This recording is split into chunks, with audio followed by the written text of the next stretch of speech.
Alors, Avatar, c'est un de ces films qui a juste tout changé. Mais qu'est-ce qui a bien pu faire de ce film un phénomène aussi mondial? Comment il a réussi non seulement à captiver tout le monde, mais aussi à complètement redéfinir les règles du jeu à Hollywood? Eh bien, c'est ce qu'on va décortiquer ensemble. Pour bien commencer, il faut regarder ce chiffre. 2,923 milliards de dollars. C'est juste énorme. Là, on ne parle pas simplement d'un film qui a bien marché. Non, on parle d'un véritable raz-de-marée planétaire, un engouement qui a littéralement tout balayé sur son passage, bien au-delà de ce que quiconque aurait pu imaginer. En fait, ce n'était plus un film, c'était devenu un événement. Un rendez-vous mondial que personne ne voulait manquer. Avatar n'a pas seulement explosé les scores, il a carrément changé la définition même du mot blockbuster. Il a placé la barre tellement haut que c'est devenu la nouvelle référence, le nouveau sommet à atteindre pour toute l'industrie. Alors, la question qu'on se pose tous, c'est comment? Comment est-ce qu'un film peut arriver à un tel niveau? On va revenir un peu en arrière pour décrypter les clés de ce succès complètement fou. Et ce qui est super intéressant, c'est que même la critique a tout de suite compris qu'il se passait quelque chose d'exceptionnel. Rolling Stone, par exemple, a écrit ça. Il élargit les possibilités de ce que les films peuvent faire. Le talent de Cameron est peut-être aussi grand que ses rêves. En gros, le message était clair. Attention, ce n'est pas juste un bon film, c'est le début d'autre chose. Une nouvelle page qui se tourne pour le cinéma. Mais attention, un succès comme ça ne tombe pas du ciel, pas du tout. C'est en fait le résultat d'un projet de très très longue date. Une vision qui a germé dans l'esprit de James Cameron bien avant et qui a dû attendre que la technologie soit enfin capable de la concrétiser. Et quand on regarde cette chronologie, c'est juste fou. On voit que Cameron écrit le premier script en 1994, mais juste après Titanic en 97, il met le projet en stand-by. La raison est simple, la technologie n'est pas prête. Il a fallu attendre jusqu'en 2005 pour que ça redémarre pour une sortie en 2009. 15 ans. 15 ans entre l'idée et l'écran. C'est une preuve de patience et d'obstination, il faut le dire, qui est assez dingue. Parce qu'il faut bien comprendre une chose. Le problème, ce n'était pas juste de faire de jolis effets spéciaux. Non. Ce que Cameron voulait, c'était une véritable révolution.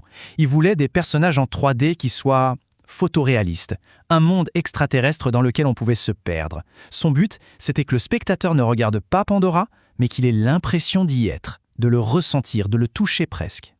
Ok, donc pour arriver à ce niveau d'immersion totale, pour que Pandora existe vraiment à l'écran, il n'y avait pas le choix, il fallait tout réinventer. L'équipe a dû repousser toutes les limites technologiques de l'époque. En fait, ils n'ont pas juste fait un film, ils ont carrément inventé une nouvelle façon de faire du cinéma.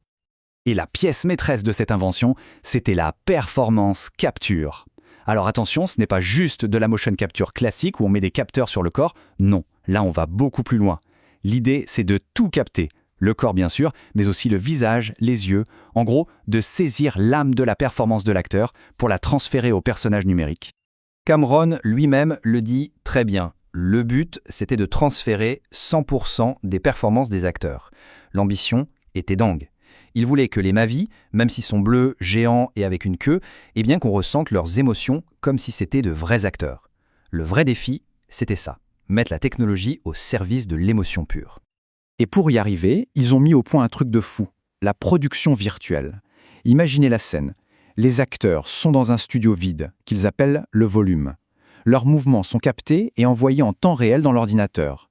Et Cameron, lui, se balade avec une caméra virtuelle, et sur son écran, il ne voit pas les acteurs en combinaison, il voit les Na'vi dans la jungle de Pandora. Il pouvait diriger ses personnages numériques comme s'il était sur un vrai plateau. C'était du jamais vu. Alors, forcément, créer un monde entier numériquement, ça pèse lourd. Très lourd. 1 pétaoctet, c'est le chiffre à retenir. 1 pétaoctet, ça ne veut rien dire pour la plupart d'entre nous, mais pour faire simple, c'est plus d'1 million de gigaoctets. Imaginez la taille de votre disque dur. Eh bien là, on est sur une échelle complètement différente, c'était juste astronomique pour l'époque. Et toute cette place, c'était pourquoi? Eh bien pour stocker chaque détail de Pandora. Chaque personnage, bien sûr, mais aussi chaque plante lumineuse, chaque insecte, chaque créature volante. Tout l'écosystème a été créé de zéro numériquement pour que le résultat à l'écran soit plus vrai que nature. Bon, la technologie est là, le film est enfin prêt, on pourrait se dire que la partie est gagnée, que le succès est garanti, mais en fait, pas du tout. Avant sa sortie, il y avait un énorme scepticisme. Beaucoup de gens pensaient que le film allait se planter, et se planter violemment. Les premières bandes annonces ont été, disons, fraîchement accueillies sur Internet. Les moqueries fusaient. La comparaison qui revenait tout le temps, c'était les Schtroumpfs géants. Certains les comparaient même à Jar Jar Binks. Aïe. L'idée que le public puisse s'identifier à ces grands êtres bleus, ça semblait improbable à beaucoup de monde. Disons que l'histoire va leur donner tort, mais d'une force. Et là, le film sort. Et le scepticisme se transforme en un véritable tsunami. Le film n'est pas juste un succès, il atomise absolument tous les records. Et le plus fou dans l'histoire, c'est que James Cameron bat son propre record qu'il avait établi avec Titanic. Le mec est en compétition avec lui-même. C'est là qu'il est devenu une légende. C'est devenu le tout premier film de l'histoire à passer la barre des 2 milliards de dollars. Et il a même récupéré son titre de plus gros succès de tous les temps en 2021. Ce n'est même plus un record à ce niveau-là, c'est une autre dimension.